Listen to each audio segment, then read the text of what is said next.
Bueno, hoy vamos a hablar sobre digitalización. Es un tema muy importante, tiene que ver con una realidad en donde los niños están expuestos muchas horas a pantallas digitales y tenemos con nosotros a la doctora Yamile Rivera. ¿Quién es Yamile Rivera? Bueno, gracias Silvia. Yamile Rivera, pues un médico de la Sociedad Panameña. Yo hice medicina en la Universidad Nacional de Panamá, terminé y luego hice mi entrenamiento, o sea, mi especialidad en pediatría en el Hospital José Domingo de Ovaldía en Chiriquí, hice neonatología en el Complejo Hospitalario Dr. Arnulfo Arias Madrid. Después de allí hice un entrenamiento en neurodesarrollo en el Jackson Memorial Hospital en el programa de Early Steps Program. Después de allí, pues siempre me he dedicado al trabajo con los niños en los programas de seguimiento de alto riesgo. En una época estuve en la Caja del Seguro Social. Ahora estoy en el Hospital del Niño, colaborando con lo que es el programa de seguimiento de alto riesgo en el Hospital del Niño y organizando algunas actividades de integración sensorial, haciendo al Hospital del Niño pionero en estas actividades de integración sensorial.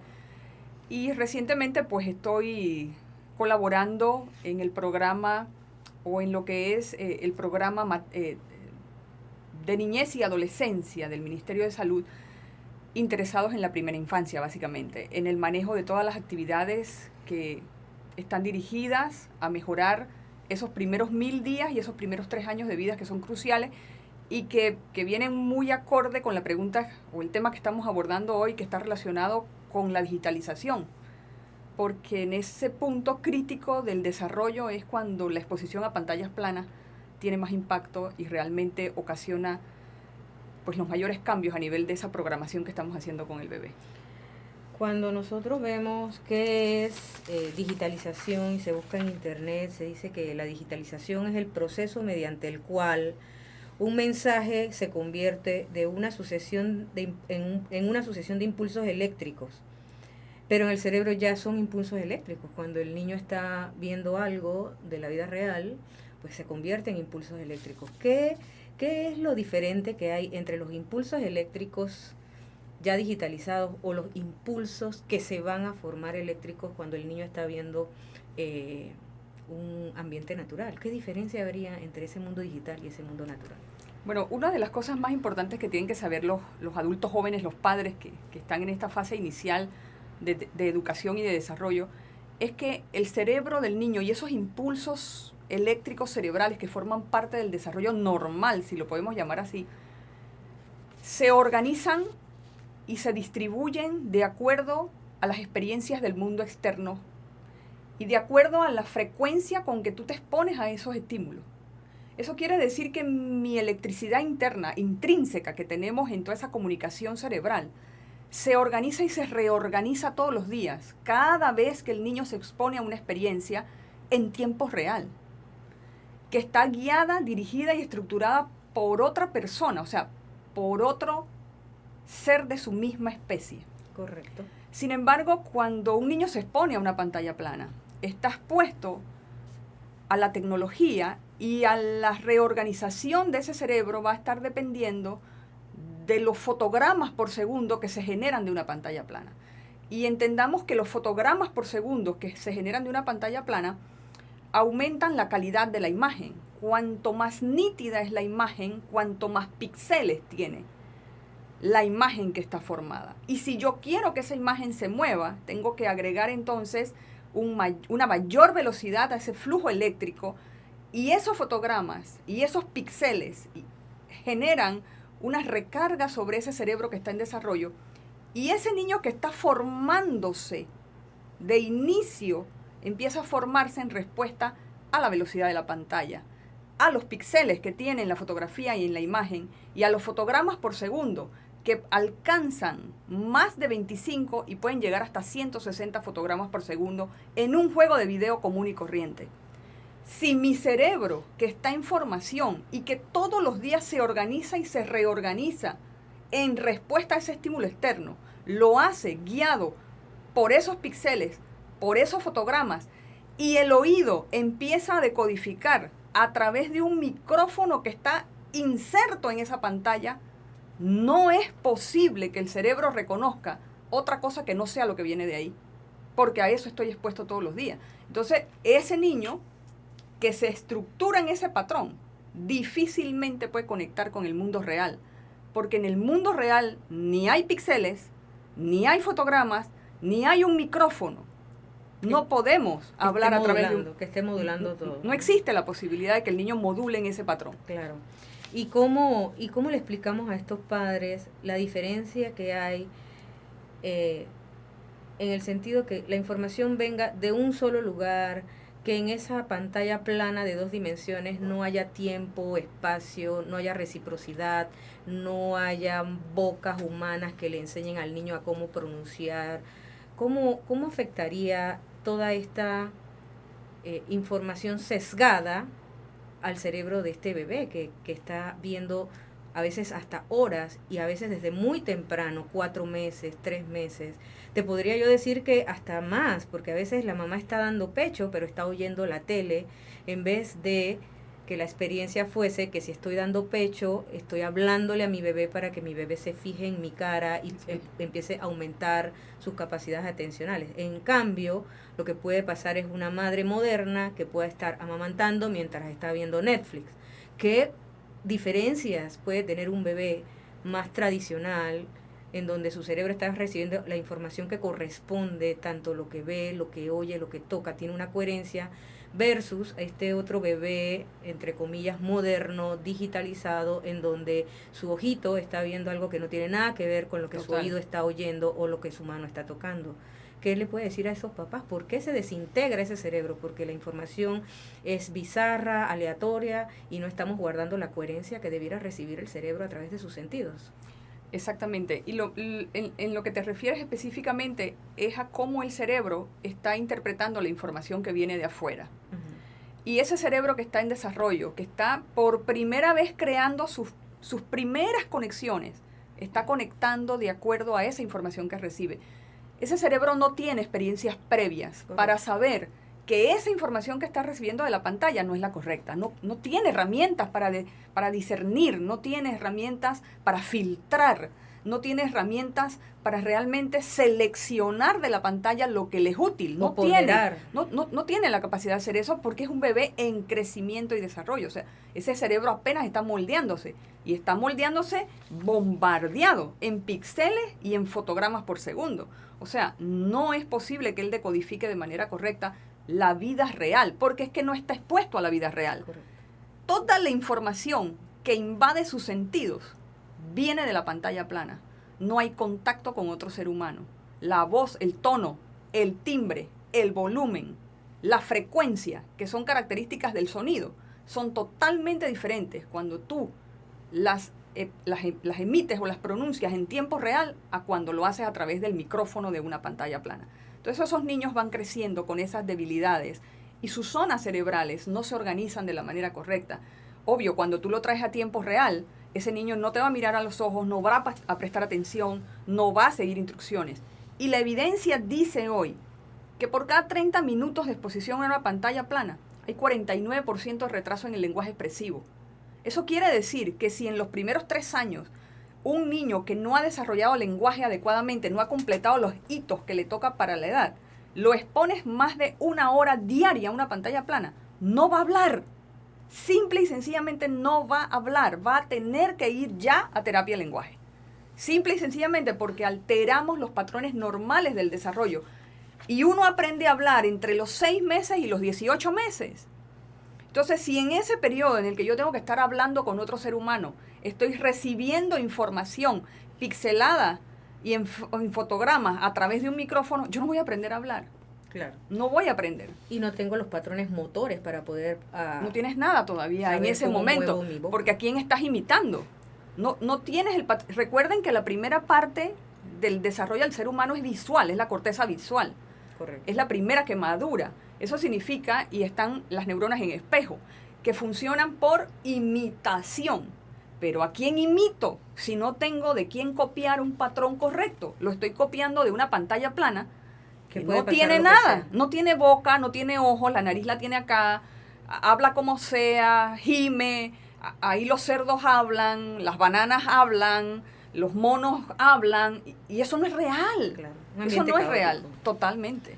Entonces, quiere decir que toda esa estimulación que está llegando a esos cerebros, y sabiendo que el cerebro es un traductor de información, un procesador de información, tenemos los datos que animales similares a nosotros, primates, tienen entre 30 y 36 mil millones de neuronas, y nosotros, a pesar de tener la misma contextura física en muchos aspectos, a nivel cerebral tenemos más del doble, tenemos 86 mil millones de neuronas que pueden estar conectando a razón de entre 700 a 1000 conexiones por segundo, y que en general pudiésemos tener cada neurona unas 10.000 conexiones cada neurona. Así es.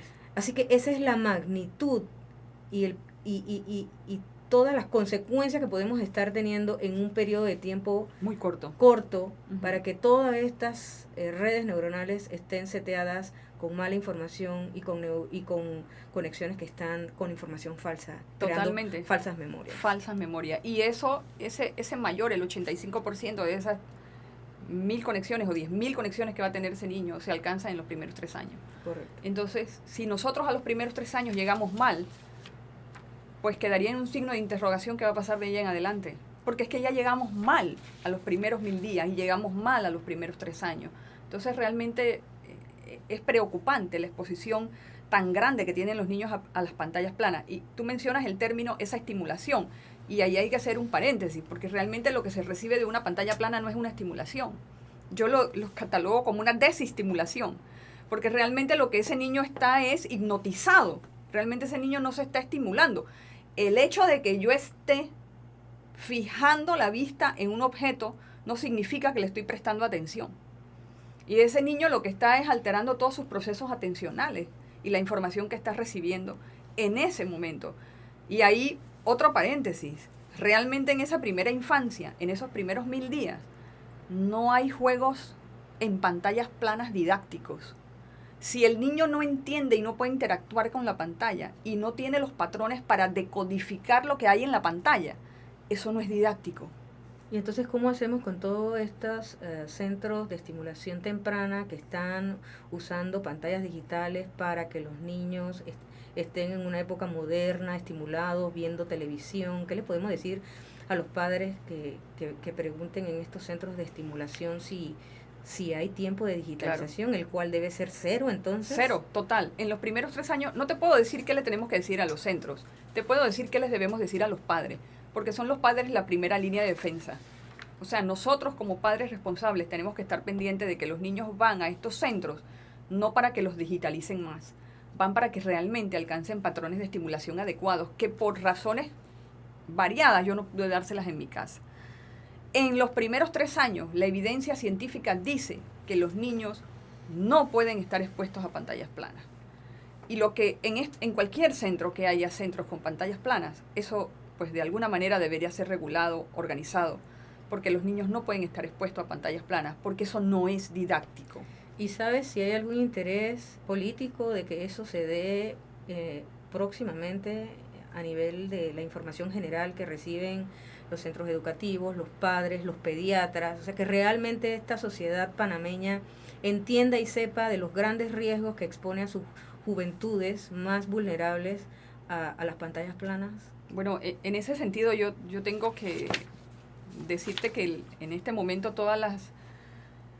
el interés del Estado, del gobierno panameño, tiene un interés muy marcado en la primera infancia. Hay muchas acciones, hay varias líneas de acción trabajando sobre y hacia la primera infancia. Y yo creo que todos estos temas que estamos, entre ellos este que estamos tocando hoy, definitivamente en algún momento va a ser regulado. Y sí hay mucho interés por trabajar sobre temas de primera infancia y regularlos de una manera más organizada. Tendríamos nosotros que pedirle a los gobiernos del mundo que el primer derecho del niño sapiens humano sería tener otro sapiens humano enfrente para que lo modelara. Yo estoy de acuerdo con eso. Yo estoy totalmente de acuerdo. Tendría que ser un nuevo derecho del niño. Un nuevo derecho del niño, porque es que se nos está olvidando que somos los seres humanos los que tenemos que educar a los seres humanos y estamos dejando la educación de los seres humanos en la pantalla plana. Entonces creo que debemos retomar ese punto que ahora parece que hay que defenderlo como un derecho, cuando debió haber sido parte de lo que es el desarrollo innato y natural de todos los seres humanos y de todas las personas que queremos tener un hijo, ¿no? Sí. O que tenemos hijos. ¿Y cómo la doctora Rivera le diría a esos padres cómo evitar la digitalización? Porque algunos de los padres proponen que, doctora, eso es imposible. Yo quitarle la pantalla a mi niño es imposible. Y cuando llegan a los consultorios, después de los 3, 4 o 5 años que ya no hablan, la verdad que los que estamos pensando que es tarea imposible ya somos los mismos médicos, porque ya el niño ha establecido sus patrones neurocognitivos en un nivel de frecuencia que no existe en el mundo real. ¿Qué le puedo yo decir a ese bebé, a ese papá que está exponiendo a su bebé a esas pantallas? O también tenemos el problema de que como se van a trabajar, ellos realmente no saben lo que está pasando en la casa. Ya sea algunos familiares cercanos que tienen toda la disposición de querer al bebé y a cuidarlo, pero no entienden qué es lo que está pasando.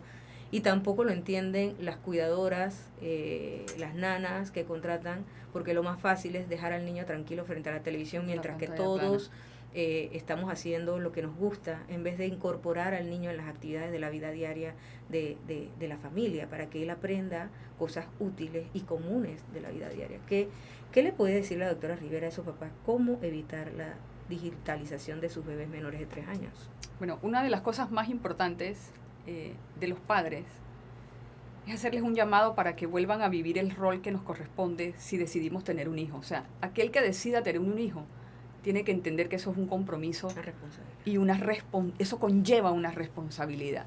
Y que dentro de ese compromiso y esa responsabilidad está el dedicar el tiempo a la crianza de tu hijo.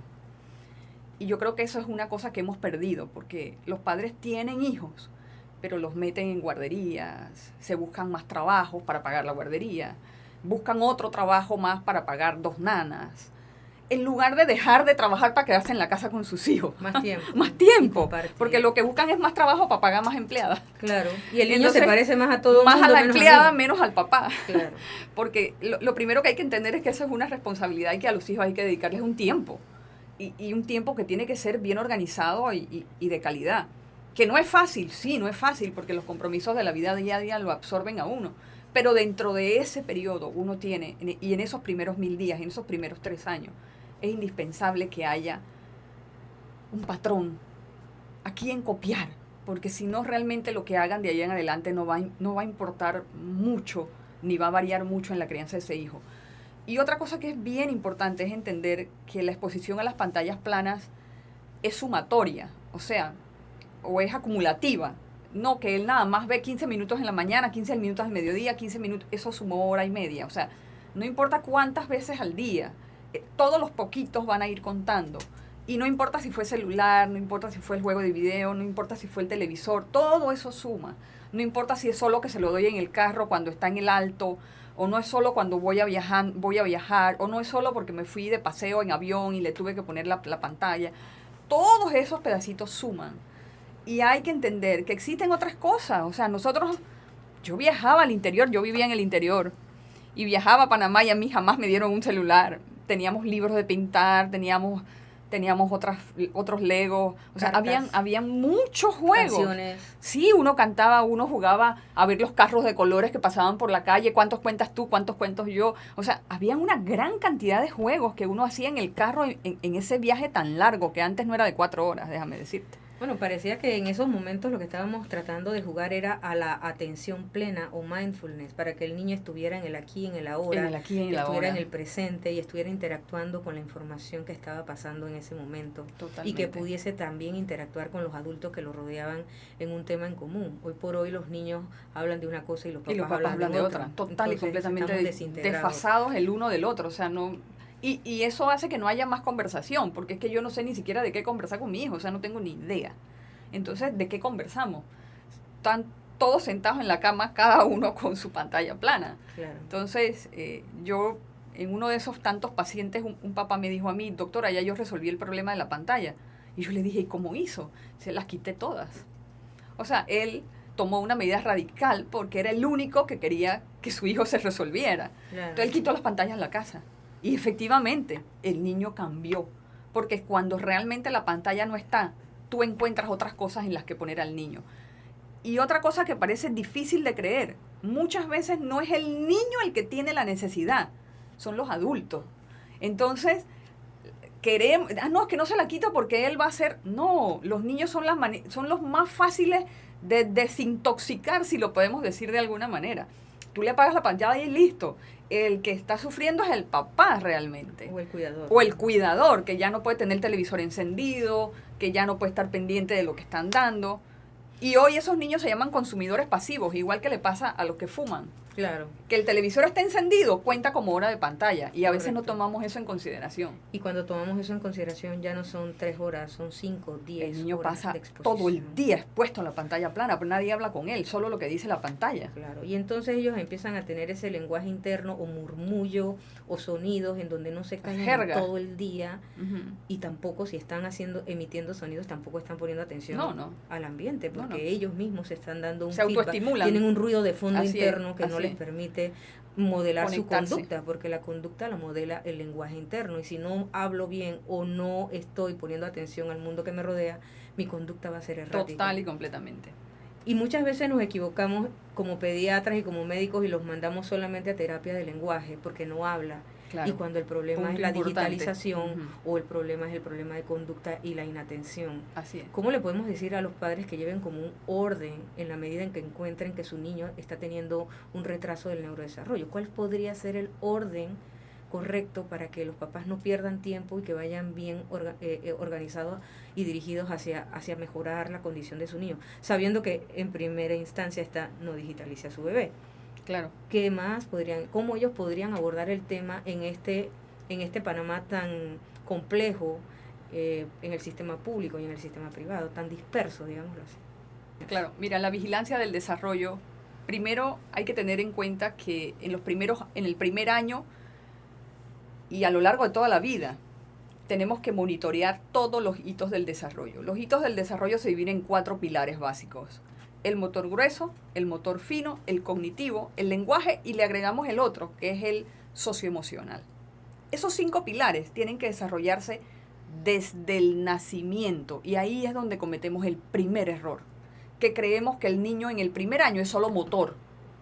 O medirle la cabeza y ponerle las vacunas. Perímetro cefálico, está creciendo bien, está comiendo bien, está engordando bien, y él se arrastra, él se voltea, él se va a sentar, él camina, pero nunca habló, nunca tuvo los primeros sonidos, nunca tuvo contacto con su mamá, nunca se sonrió cuando la miró. Todo ese contacto, el tracking visual, hoy es un predictor temprano de autismo. Un niño que a los 6 meses no está haciendo contacto visual sostenido o que el tracking está alterado, ese niño tiene riesgo ya y que tiene una bandera roja para autismo desde los 6 meses. Un niño no digitalizado. Un niño no digitalizado. Porque un niño digitalizado, puede ser lo que sea. Sí, tanto es autismo que no como sabemos qué va a pasar. Claro, no sabemos. No sabemos, porque a ver, ¿y de dónde, y basado en ese tema, de dónde viene esto de generalizar el concepto de 0 pantalla por debajo de los 3 años? Si un papá me puede decir, pero si al mío no le pasó nada. Bueno, la respuesta a esa pregunta viene dada precisamente en lo que hace 1000 años se hace con las vacunas, por ejemplo. Y con la alimentación, cuando a los niños les dicen no pueden comer huevo antes del año. Hace muchos años, ahora esto ha ido cambiando, es cierto, pero hace un par de años atrás, la norma era que nadie comía huevo antes del año. ¿Por qué? Porque había un grupo de niños que era alérgico a la proteína del huevo y hacían reacciones alérgicas severas que los podían matar. Como yo no sé quién es el alérgico que hizo la Organización Mundial de la Salud, nadie va a comer huevo antes del año porque se mueren. Entonces, un niño que a mí se me muera por alergia al huevo, pudiendo yo haberle evitado, entonces yo mejor tomo una medida drástica. Aquí nadie come huevo antes del año. Ya eso ha ido cambiando, es cierto, para que no se preste a confusión. Pero sería un parangón. Pero es para que tengamos un patrón de comparación. ¿Por qué hay que quitarle la digitalización a todos? Porque yo no sé. La mayoría. Yo no sé quién es el sensible. Claro. Como yo no sé quién es el cerebro sensible, yo tengo que cuidarlos a todos. Porque es que el costo en el desarrollo es muy alto y realmente va a afectar al niño para toda su vida. Da el traste. Exacto, entonces mejor somos estrictos con la recomendación. Entonces, seguir las banderas rojas, los pediatras muy atentos a las banderas rojas del neurodesarrollo normal, y de una vez, si el niño tiene riesgo, pues levantarlas e ir estimulando al niño según... Resolviéndolo inmediatamente. Me voy más allá. En la tarjeta de control del niño y de la niña, que se le entrega a todos los recién nacidos que nacen en instituciones públicas y privadas, básicamente en los de instituciones públicas, es la libreta del niño y la niña que entrega el Ministerio de Salud. Ahí, en las hojas de atrás, están hitos de evaluación del desarrollo. O sea, los mismos padres pueden agarrar su libretita y ellos mismos verificar si su hija está cumpliendo con lo que dice ahí. O sea, saber leer es el único requisito. Y tiene figuritas. Aunque también, si no sé leer, también puedo exacto, saber está con, si mi niño está acorde. Te puedes chequear o no qué está haciendo, qué está haciendo tu niño mes por mes, cómo lo está haciendo, y lo pueden vigilar los padres. Y esa libreta es de uso diario, ahí se consignan las vacunas, se consigna el peso, la talla, hay recomendaciones nutricionales, porque ni hablar de los problemas nutricionales con los trastornos del desarrollo, pero Correcto. ahí también está incluido, y la medición de los hitos del desarrollo básicos, pero que le pueden servir al papá para tener una idea de qué es realmente o por dónde anda el neurodesarrollo de mi hijo. Okay. Y si ya el neurodesarrollo del niño, supongamos que no lo afectó tan grandemente como para quedar sin lenguaje, y el niño habló, en la siguiente etapa, que es la etapa de entre el preescolar y empezar la escuela, ¿cuál podría ser el siguiente problema que pueden presentar estos niños que no presentaron un gran problema al inicio? O sea, sí hablaron más o menos, sí se expresan, pero entonces van a entrar al pre-kinder, al kinder. ¿Qué otro reto enfrentan estos niños digitalizados? En esa fase es bien importante tomar en consideración que la atención, nuestros patrones de atención deben aumentar en la medida que aumenta la edad del niño, para poder hacer frente a la demanda, porque cuanto más grande tú eres, más exigente se va a poner el medio. Correcto. Entonces, en los niños digitalizados tienen problemas para hacer esos ajustes o ese catch-up de lo que es atención. No logran esos patrones atencionales y esos niños tienen grandes riesgos de tener problemas de atención en la escuela. Tienen problemas para la comprensión del lenguaje, porque que tú hables no garantiza que comprendas el lenguaje. Es correcto. Entonces, el hecho de que estos niños hayan desarrollado habla no significa que tengan un lenguaje adecuado para poder ingresar o hacerle frente a la demanda educativa. Entonces, podemos tener problemas con lo que es el lenguaje organizado, y podemos tener problemas con la motricidad fina, con la coordinación ojo-mano, con las habilidades visoperceptuales, con la coordinación motora gruesa, y todo eso forma parte de una serie de problemas y que encima de eso se acompañan de trastornos en la socialización, porque estos niños, como crecieron en ese mundo virtual, no tuvieron la oportunidad de realmente establecer conexiones sanas, socialmente adecuadas para la edad. Porque han vivido aislados. Nunca han tenido eso, no conocen esas emociones, el manejo de las emociones, por ejemplo, la cognición social, o sea, son cosas que se pierden. ¿Cómo nos ponemos de acuerdo? ¿Cómo somos altruistas? Claro, no pueden, no saben, es que no saben compartir, no saben lo que significa la palabra compartir, no saben lo que es tener empatía, no conocen la empatía. Y pueden desarrollar muchas alteraciones sensoriales que lo que hacen es que den la impresión de que son niños que son golpeadores, mordedores, agresivos, pero lo que tienen de fondo es un trastorno sensorial producido por la misma digitalización. Y entonces estos niños también estamos viendo que como sus patrones de movimientos sacádicos de los ojos, que es que el ojo va de un punto a otro. Y a otro, y a otro. Y logra mantener el patrón. Y logra mantener el patrón, que es lo que tú requieres para la lectura en un renglón. Así es. Ellos, sus ojos van para todos lados desde muy pequeños y pierden la capacidad de lectora normal. Así es. Y entonces leen algo en un renglón y después leen otra cosa en el otro renglón. Y así mismo escriben. Sí, se saltan los renglones, el de arriba, el de abajo, el de la izquierda, el de la derecha. Porque perdieron los patrones de seguimiento normales. Sí, totalmente. De los cerebros. Y vienen los problemas del desarrollo específico del aprendizaje, que son las famosas DIS, las disgrafias, las discalculias, las disortografías, las dislalias, o sea, las difemias, o sea, todo lo que ustedes quieran con DIS. Y eso es simple no estoy diciendo que esa es la causa, pero está muy influenciado o puede estar muy afectado por la exposición temprana a las pantallas planas. Y el otro tema, cuando están entonces más grandes que están en la escuelita, entonces no se pueden quedar quietos, hiperactivos, y tenemos el problema, por lo menos nosotros los neurólogos, que aparentan tener un déficit de atención e hiperactividad. Claro.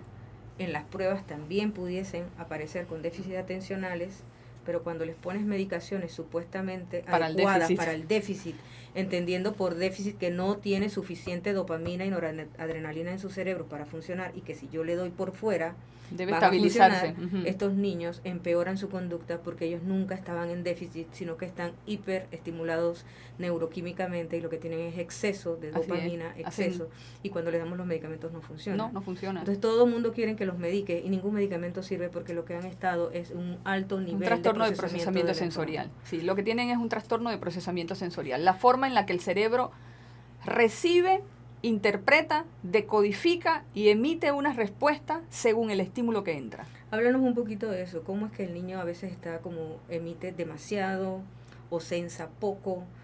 ¿Cómo podríamos clasificar a grosso modo como papás en dónde está mi niño? Bueno, los trastornos de procesamiento sensorial son un mundo, pero es importante entender que la forma en la que entra la información a mi cerebro y la forma en la que mi cerebro recibe esa información depende de unos umbrales. Y que esos umbrales, todos nosotros tenemos umbrales diferentes para cada uno de los sentidos que tenemos, el oído, la visión, el olfato, el gusto, el tacto. Cada uno de ellos tiene un umbral, y según donde esté mi umbral, así mismo van a ser mis respuestas. Si yo tengo umbrales muy bajos, el estímulo me sobrepasa, entonces yo voy a tener respuestas exageradas porque me molesta. Tiendo a taparme los oídos cuando hay mucho ruido, me tapo los ojos cuando hay mucha luz, me meto debajo de la mesa, me escondo detrás de mi mamá, no me gusta que me toquen, no me gusta que me abracen, la gente la quiero de lejos, me pongo hipersensible, realmente no quiero. Es como si tuviera los sentidos como Spider-Man. O sea, escucho todo a 500 kilómetros a mi redonda, entonces, todo me molesta. Ese niño está entonces en una etapa de hiperrespuesta a estímulos normales, así es. El otro ejemplo el otro ejemplo es cuando el umbral es demasiado alto. Entonces el estímulo ni siquiera llega porque lo hiciste aquí, pero mi umbral está acá. Entonces ese niño no sensa. No, su cerebro nunca recibió la información, ni se da cuenta que está desconectado del unimundo que lo rodea. Se da cuenta que está pasando algo frente a él. No se da cuenta de nada, no entiende, no responde a su nombre, no hace contacto visual, no habla, no se comunica contigo, le da lo mismo si lo pones aquí o si lo sientas allá, no es explorador. Y desde el punto de vista de las actividades sensoriales vestibulares, por ejemplo, entonces es donde se pone hiperactivo, entre comillas, porque como su umbral es tan alto, él necesita mucho estímulo para poder llegar a su umbral. Entonces él lo busca. Entonces es un buscador. Busca moverse, busca saltar, busca tirarse. Es este niño que parece que es intrépido, que no lo para nadie, que no mide riesgo, que se puede tirar de una montaña rusa. Y muchos papás orgullosos, ¿verdad? Porque su hijo es un killer. Entonces realmente lo que está pasando es que hay un trastorno de procesamiento sensorial que no lo deja modular de manera correcta y que eso lo afecta en sus actividades de la vida diaria. Y quizás ese bebé está desde muy temprano teniendo ese problema, como por ejemplo sí, acaba de nacer y lo estamos agitando, tenemos que agitar mucho al bebé para que se calme. Total. O tenemos que todo el tiempo estarle ofreciendo información para que el niño esté un poco Y fíjate controlado. qué curioso que integración sensorial no es solamente producto de la digitalización. Tú puedes encontrar niños recién nacidos ya con trastornos de integración sensorial. Sobre todo los prematuros tienen muchos trastornos de integración sensorial. Y los niños, aunque hayan nacido a término, que sea un producto de embarazos de alto riesgo, en donde la madre ha pasado mucho tiempo quieta en el embarazo, no se movía, no tenía que estar encamada. Si pasó ella quieta es porque está muy nerviosa. Porque también hay alteraciones emocionales, y ya sabemos que el estrés de la madre, el estrés tóxico de la madre, ya sabemos que la depresión de la madre afectan directamente zonas y áreas específicas del cerebro que van a tener después impacto sobre los procesos de aprendizaje y sobre la memoria a largo plazo principalmente. Okay. Y si tú tendrías que proponer a los jóvenes padres cómo ayudarlos, ¿qué consejo le darías? Bueno, primero establecer pautas bien definidas de lo que yo quiero hacer o lograr con mi hijo. Todos los padres nos proyectamos en nuestros hijos. O sea, creeremos que nuestros hijos alcancen mejores cosas de las que nosotros logramos. Pero yo creo que uno de los puntos más importantes en ese querer para los hijos cosas mejores empieza precisamente por estar ahí. O sea, lo mejor que puede tener un hijo es a sus papás en la fase inicial de crecimiento, y siempre, porque cualquier día tú te das la vuelta y pides un consejo a tu papá o le pides un consejo a tu mamá. Siempre tienen que estar ahí. Entonces, que los niños, desde recién nacidos, ustedes le tengan un plan elaborado de lo que quieren, pero que ese plan incluya la presencia de los padres. Yo creo que eso es sumamente importante. Y ese plan y de ahí vigilar al desarrollo. Estaría basado en los hitos del neurodesarrollo. En los hitos del desarrollo. A nivel de qué juegos hay que hacer motor fino, exactamente, motor grueso, socialización, en los 5 pilares básicos del desarrollo. Así es. Y hay mucha literatura al respecto, sí, sobre hay todo mucha de niño literatura. sano. Totalmente. Y hay centros donde también eso se promueve. Quizás un poquito como este programa para las pláticas con los jóvenes, para que se enteren que sí hay maneras, así como ellos descubren cómo se cambia una llanta, también pueden descubrir cómo se juega con hay el muchas bebé, apps, incluso hay de apps. 1 mes, 2 meses, 3 meses, y están los juegos. Para claro, ustedes pueden entrar a su celular y ustedes descargan una app que les sirva para vigilar los hitos del desarrollo. Las hay en inglés, las hay en español. De eso yo estoy pensando en elaborar una app panameña para que realmente los papás panameños puedan hacer ese checklist del desarrollo de sus hijos. Y cómo jugar. Y cómo jugar con ellos, de las alternativas. Los chicos no saben jugar jacks. No saben. Esa es coordinación ojo-mano, no ping-pong, saben. Escribir en un renglón, saltar en un pie. Clave del preescolar. Esas son actividades claves del preescolar. O sea, un buen preescolar es el preescolar en el que no hay pantalla y en el que todo su cuerpo docente y académico está bien entrenado en las actividades de psicomotricidad fina, gruesa y social, cognitivo y de lenguaje que necesita un niño en ese preescolar. Siguiendo con el neurodesarrollo, ya estamos en la escuela, ya puedo ser hiperactivo o inatento y tener problemas académicos y de aprendizaje. ¿Qué pasa cuando ahora soy un adolescente digitalizado? Wow, esa es una pregunta súper interesante porque de hecho la adolescencia es un periodo crítico del desarrollo. Si los primeros 3 años eran un periodo, el segundo periodo crítico para el desarrollo es el periodo de la adolescencia. Y esa es una población cuasi olvidada, a la que la gente, como es adolescente, es que él es así porque es adolescente, nadie realmente está cuidando cómo el adolescente o cómo el niño entra a la adolescencia. Y, mira, curiosamente, hablamos del niño que entra a ser adolescente, pero la definición de niño para UNICEF va desde el recién nacido hasta los 18 años, 11 meses y 29 días. O sea que son sujetos de derecho hasta los 18 años, 11 meses y 29 días. Y son niños como sujeto, pero atraviesan por la adolescencia. Entonces realmente son niños atravesando por periodos de adolescencia. Imagínate ese cerebro que ya venía mal, atravesando ahora por un proceso nuevo que genera la activación de zonas de tu cerebro dormidas hasta ese día.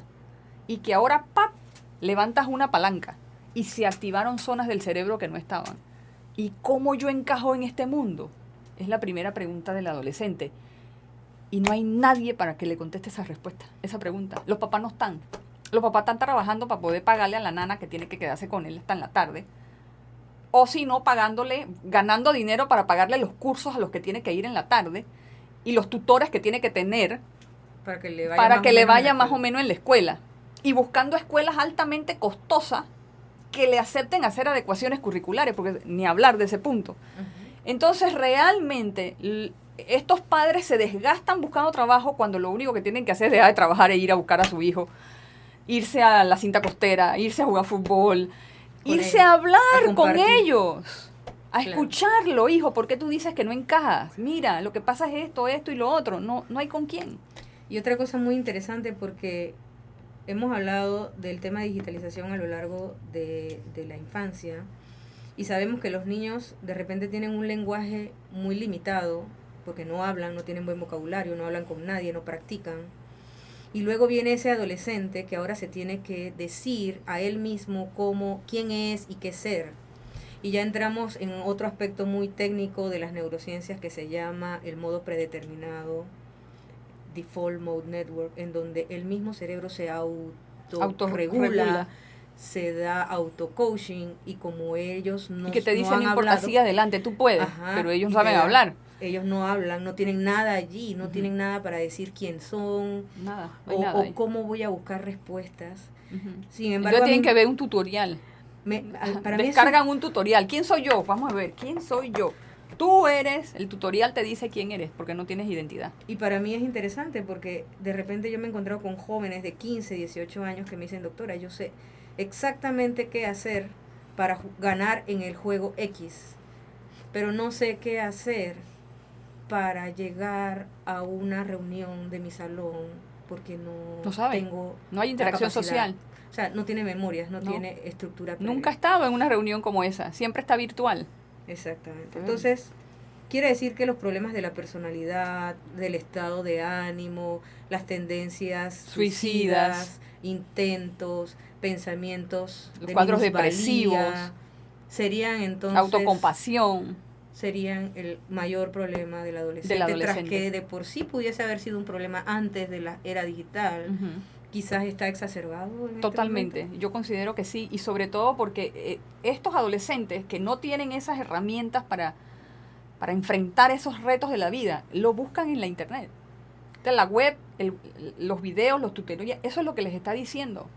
Un youtuber, un influencer, que está igualito que ellos, pero como es un influencer, le creen. Claro. Entonces, vienen respuestas que tú no puedes entender. Cosas y juegos que tú dices, pero esto es tan descabellado, ¿a quién se le puede ocurrir? A estos adolescentes que no tienen quien los guíe.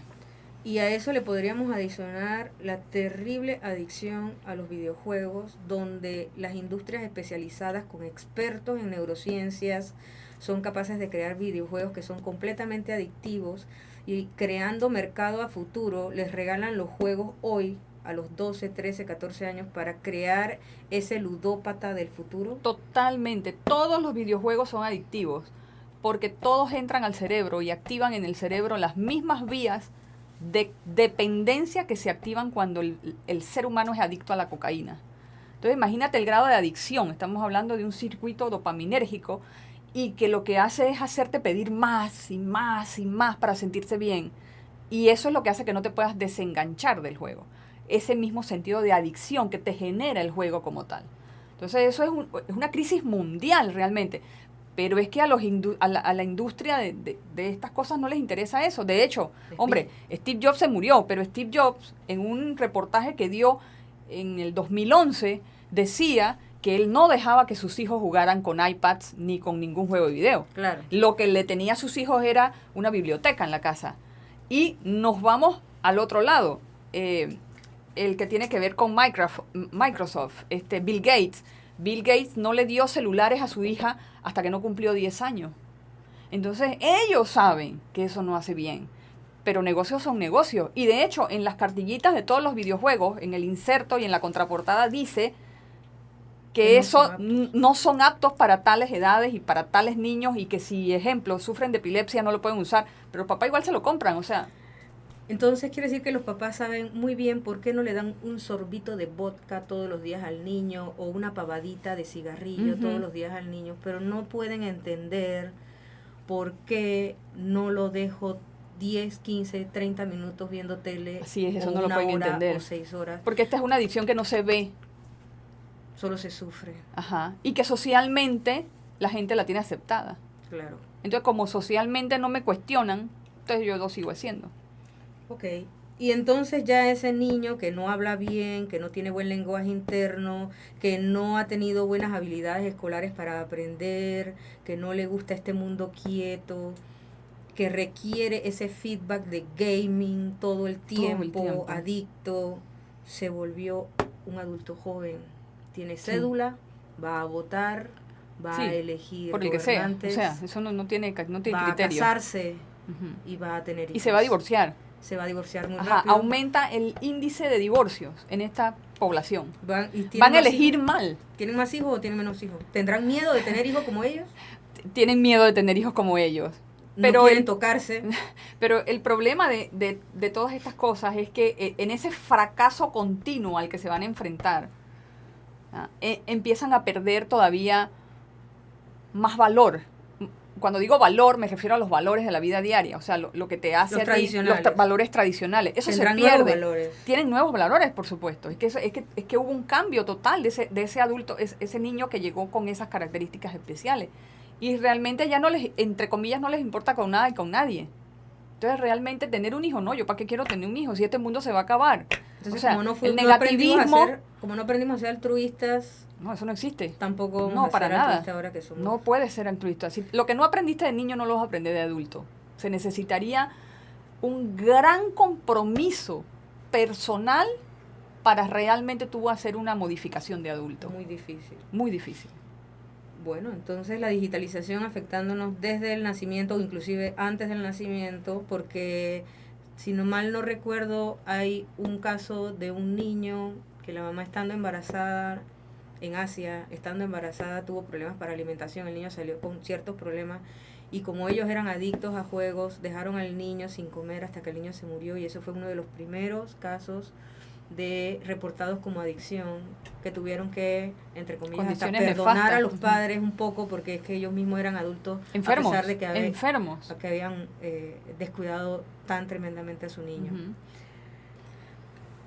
El contenido de los programas digitales, ya sean cómicas, telenovelas, noticieros, afectan de forma diferente la digitalización en los niños menores de 3 años o independientemente del contenido ellos son afectados. Todo en una pantalla es igual de malo. Esa es la respuesta definitiva. O sea, no hay alternativas porque es que estamos hablando del periodo y recuerden que esto está definido específicamente por el periodo de vida. O sea, un niño menor de 3 años, no importa que se exponga, no importa si está viendo un juego de fútbol, del Barça con el Real Madrid, no importa si realmente está viendo una caricatura, para no ponerle el nombre a la caricatura, no importa si son noticias, no importa si es un programa de adulto para la mamá, eso no importa, es una pantalla plana, son píxeles, son fotogramas por segundo, y son longitudes de onda en frecuencia diferentes a los de la vida real. Bueno, sabiendo que la función atencional es la que dirige al final cuánto tiempo ves, cuánto tiempo oyes, cuánto tiempo tocas, para que esa información entre a tu cerebro de forma completa. Cuando los padres se refieren a que el niño es muy inteligente a pesar que no ponga atención, ¿cuál sería el riesgo de que a pesar de que el niño muestra cierto nivel de inteligencia en unas edades tempranas, pudiese hacia el futuro verse afectada grandemente esa capacidad de aprender a pesar de tener algún nivel de inteligencia, precisamente porque no pudo desarrollar su función atencional? Bueno, en ese sentido, bien importante definir cosas. La inteligencia no se define por un solo factor. La inteligencia depende de una gran cantidad de factores. Y la atención es uno de los factores que interviene en esos procesos. Y la inteligencia tampoco define éxito. Entonces, lo que hay que ver es qué es lo que realmente los padres buscan. Y lo que buscamos la mayoría de nosotros es que nuestros hijos tengan éxito. Pero el éxito es multifactorial. Y uno de los factores que interviene directamente en que yo alcance el éxito, independiente de mi memoria, porque la memoria muchas veces es mal interpretada como inteligencia. O sea, creen que porque el niño puede memorizar el diccionario completo, o puede memorizar todos los números, o puede memorizar todas las partes del cuerpo, es inteligente. Esa es una de las partes de la inteligencia. Entonces tiene buena memoria, pero tener buena memoria no significa que el niño sepa qué hacer con esa información que tiene ahí. Y resolver problemas de no la vida sabe. diaria. Tiene el disco duro. Puede tener un disco duro de 1 tera y lleno. Pero ¿qué hace con eso? Si tú tienes un procesador muy lento en la pantalla, si tú tienes una impresora que no funciona, si tú tienes una letra del teclado de tu computadora, aunque tú tengas 1 tera de memoria, no haces nada con eso. Y eso es lo que está pasando con los niños. Pueden tener buena memoria, pero no prestan atención, no siguen instrucciones, no resuelven problemas, no tienen lenguaje socialmente efectivo, no saben usar o ir a su cerebro a buscar la información que tenían para traerla a un contexto real y resolver un problema. No saben hacer eso, porque lo único que son es una caja de memoria, que sí, pueden repetir cosas, pueden contarte historias, pero específicas en un marco y en un contexto. Y sabiendo que no todos tienen esa memoria y no todos tienen esa memoria prodigiosa. De hecho, no lo tienen. Eso se conoce como síndrome de Sabat. Y los Sabat son estos niños que son prodigios en un área específica, o en la música, o en la pintura, o en la escritura, o para memorizar números, para memorizar letras, para memorizar cosas muy puntuales. Y tienen habilidades por encima de lo normal. Pero eso es un trastorno porque no los deja a ellos desarrollarse como un ser normal dentro de las actividades de la vida diaria. Claro. Necesitan cuidadores. Tienen una memoria brillante, pero necesitan un cuidador que les diga, ven, te toca comer, tienes que ir a bañarte, tienes que vestirte, eso no combina con eso, a los amigos no se les trata así, tienes que ir allá, tienes que hacer... No pueden manejar, no pueden seguir una instrucción, no pueden ir a la escuela solo. Entonces, ¿de qué estamos hablando? La memoria no lo define. La memoria no lo define. Una función más que tiene que ser desarrollada igual que las otras. Igual que las otras. Como la atención. Siempre decimos que el cerebro es como una gran orquesta en donde cada función es un instrumento. Así es. Y que para hacer la sinfonía, pues cada instrumento debe introducirse en el momento correcto, en el tiempo correcto, para poder entonces... y con el tono que toca. Porque si entras en otro tono... Y en otro tiempo... Desorganizaste todo el proceso. Correcto. Luego de pasar los 3 primeros años, los 1000 días, ¿qué otras recomendaciones de digitalización segura o más segura pueden tener los padres respecto al tiempo de exposición en pantalla? Sí, eso ya está bien definido. La escuela francesa tiene una regla que la hizo un pediatra francés, apellido Tisserand, que se llama la regla del 3, 6, 9 y 12. Hasta los 3 años, 0 pantalla. Hasta los 6 años, 0 videojuegos. Hasta los 9 años, 0 internet. Y hasta los 12 años, 0 redes sociales. Porque eso se sabe que afecta. Y lo pueden buscar. La regla del 3, 6, 9, 12 de Tisserand. Y ahí van a tener toda la información que necesiten. Además de eso, la Academia Americana de Pediatría tiene un Media Planning. Y ustedes pueden entrar como planeamiento de tiempo de pantalla. Y lo pueden buscar así. O sea, ¿cuánto tiempo puede ver mi hijo pantalla?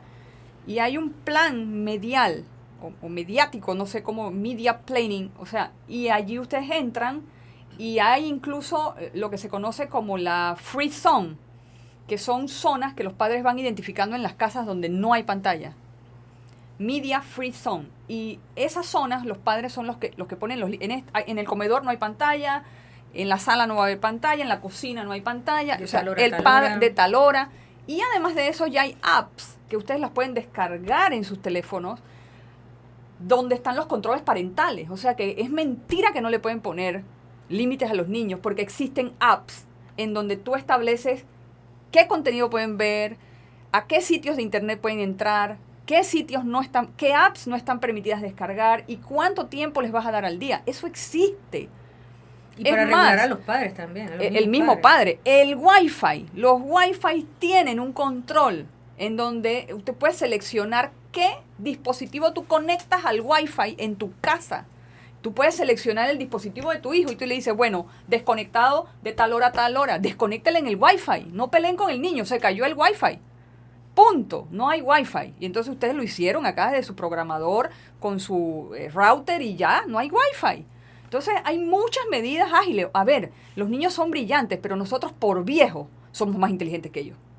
Porque tenemos experiencias previas acumuladas. Así que nosotros ya por edad tenemos que ser más ágiles que esos pelados. Bueno, entonces eso es bien importante. Correcta, ¿no? Claro, si el papá ha tenido la educación correcta, porque si el papá es igual que el hijo, no vamos a hacer nada. Y tratando de ir hacia esa educación correcta, ¿cuáles podrían ser los top 5 consejos que pudiésemos darle a los papás? En los menores de 3 años... 0 pantalla. 0 pantalla. En los más grandes no se debe permitir, después de los 3 años, entre los 3 y los 5 años, no deben ser más de 1 hora de pantalla al día. Y fraccionarles ahora. Y no más de 40 minutos seguidos. Después de los primeros 40 minutos, el niño pierde contacto de tiempo. O sea, ya él no sabe cuánto tiempo ha estado pegado a la pantalla. Usualmente son 40 minutos y se les debe dar un tiempo después de 40 minutos para que haga una actividad física. Claro, y probablemente si nada más tengo 1 hora, 3 tiempos de 20 minutos podrían ser. Sería lo correcto, 3 tiempos de 20 minutos. Okay. La otra cosa que mencionaste fue vigilar, una buena vigilancia del neurodesarrollo. Una buena vigilancia del desarrollo. Y que hay maneras de tener esos hitos bien a través de los apps. Sí, los papás modernos tenemos que hacerlo, o sea, para poder llegar a estos padres modernos hay que llegar a través de la tecnología. Bueno, que bajen su app para evaluación de los hitos del desarrollo, o sea, no hay ningún problema que lo chequen ahí, pero que lo hagan. Y un consejo que pareciera alocado es que los niños debieran estar en compañía de otro ser humano. De otro ser humano. Así mismo es. Los de otro ser humano educado también. Por supuesto. Que sepa jugar con él según la edad. Así y esos juegos también los podemos encontrar por edad en diferentes sitios de neurodesarrollo. Exactamente, están definidos por edad, se sabe lo que se hace con los niños menores de 2 años, lo que juegan los niños de 2 a 5, de 5 a 7 y mayores de 9. ¿En los adolescentes qué recomendaciones harían? En los adolescentes el tiempo de pantalla se describe que no puede ser más de 2 horas y en los adolescentes siempre tiene que estar el contenido regulado por los padres. O sea, el adolescente puede exponerse a los contenidos. Lo que pasa es que tú tienes que saber como padre a qué contenido le estás dando acceso y ahí es donde el control parental juega una clave, es clave. Hombre, además, ustedes en cualquier pantalla, ustedes se pueden buscar el historial para saber qué páginas están visitando sus hijos. Tampoco me digan que es que no sabían, es que eso está ahí y eso se queda guardado en las computadoras. Entonces, realmente, si yo estoy haciendo mi función como padre vigilante del desarrollo de mi hijo, tengo que estar chequeando a dónde se está metiendo y con quién está manteniendo esas relaciones. Y si él está buscando esos temas, hablar de esos temas, instruirme en esos totalmente. temas, sería entonces lo apropiado para que conversáramos total y completamente y pudiésemos llegar a y resolver los conflictos, porque la idea es resolver los conflictos, pero con una persona que realmente me va a dar un consejo real, no con una pantalla plana del que no estoy teniendo una retroalimentación y que no implica sentimientos, porque ese es el otro problema de las pantallas. Un ser humano te va a dar un consejo, pero en el consejo va implícito un sentimiento. De la pantalla plana no vas a recibir nada, es una pantalla plana, fría como tal. Bueno, controlar la digitalización es el reto que tenemos, son muy útiles en unos aspectos y son un riesgo en otros. Así que gracias, Yamilet, por tus comentarios. Siempre.